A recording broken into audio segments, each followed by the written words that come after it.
merci beaucoup d'être là, merci beaucoup de votre réaction, merci beaucoup d'être aussi nombreux. Et là, on voulait faire un film qui donne de l'énergie aux gens un maximum. Je ne sais pas si ça vous a donné de l'énergie, si ça vous a donné ça. En fait, ici à Saint-Quentin-en-Yvelines, pour ceux qui ne savent pas, vous avez une des premières villes en transition en France. En fait, le film va être présenté à la COP21 au Bourget et on va faire venir un certain nombre de délégués qui vont négocier l'accord sur le climat.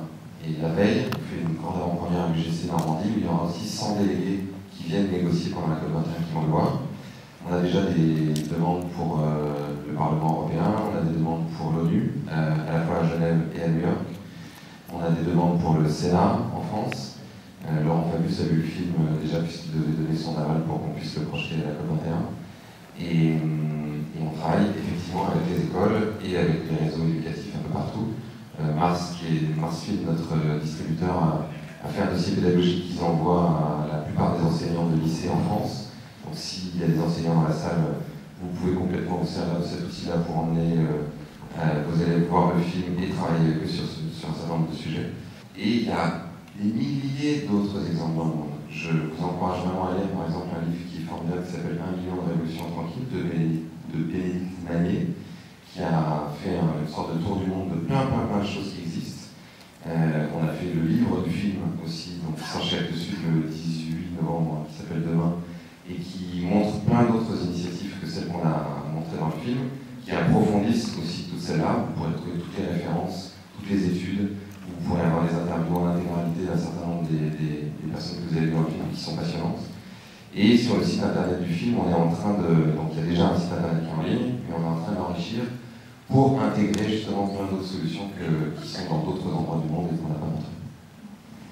Alors sur la fin de la question, on est en lien essentiellement, pas forcément avec les écoles, mais avec les syndicats d'étudiants, ou les regroupements d'étudiants, notamment la FED qui a beaucoup aimé le film et qui voudrait mobiliser largement les étudiants pour qu'ils le voient et que ça leur donne des idées. Oui, évidemment, le dossier pédagogique qu'on a élaboré, il marche aussi pour les étudiants, parce qu'il y a énormément de sujets qui ont besoin d'être creusés, notamment je pense aux écoles de commerce, où il y a toute une perspective de ce que pourrait être l'économie et la mondialisation qui changent énormément. J'ai envie de dire, à vous de vous saisir de cet outil et d'en faire exactement tout ce que vous voudrez en fonction du champ dans lequel vous vous exercez.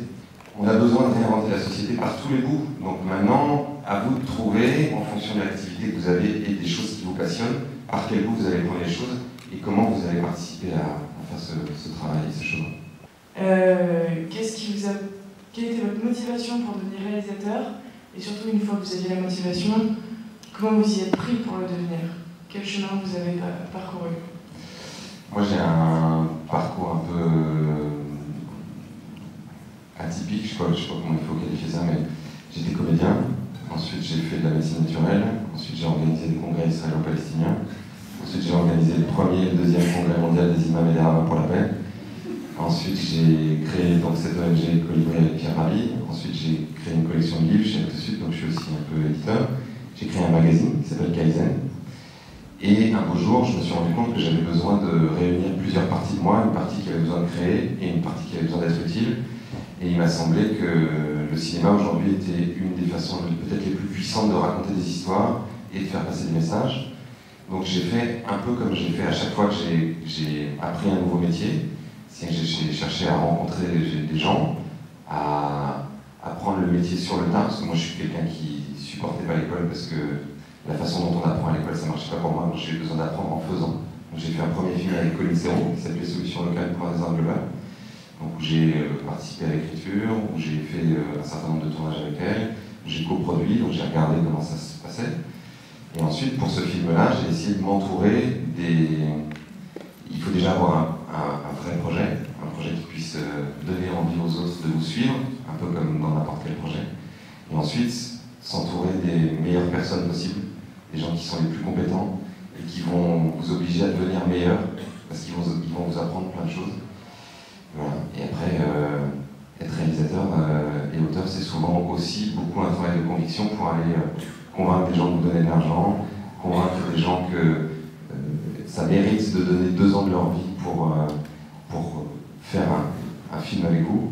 Mélanie, par exemple, donc n'a pas du tout été difficile à convaincre parce qu'elle avait hyper envie de faire ce film avec moi, mais elle a refusé 5 ou 6 films qui auraient été bien plus valorisants pour sa carrière, mais à ce moment-là, il faut que les personnes aient la foi que c'est vraiment la bonne chose à faire de faire ce film avec vous.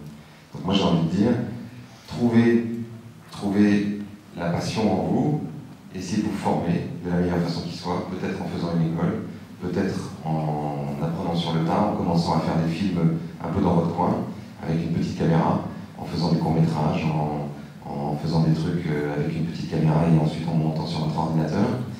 Et au fur et à mesure, apprenez votre métier jusqu'au moment où vous serez capable d'exprimer quelque chose de très singulier. Et donc on voulait lever 200 000 € en 2 mois, ce qui était beaucoup, et on les a levés en 3 jours.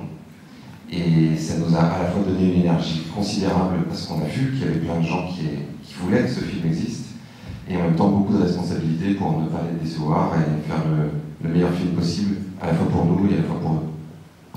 Et en même temps, ce film va sortir au milieu de James Bond et de Star Wars. Donc aujourd'hui, tous les exploitants vous le diront, ce qui fait que quelqu'un va au cinéma, c'est plus uniquement les médias, les journaux, etc., c'est le bouche à oreille. Donc si vous pensez que ce film est utile, si vous pensez que c'est un outil qui mérite d'être diffusé au plus grand nombre, dès le 2 décembre, emmenez vos copains, vos voisins, vos collègues, toutes les personnes que vous voulez. Et encore merci infiniment d'avoir été là et de vous aider.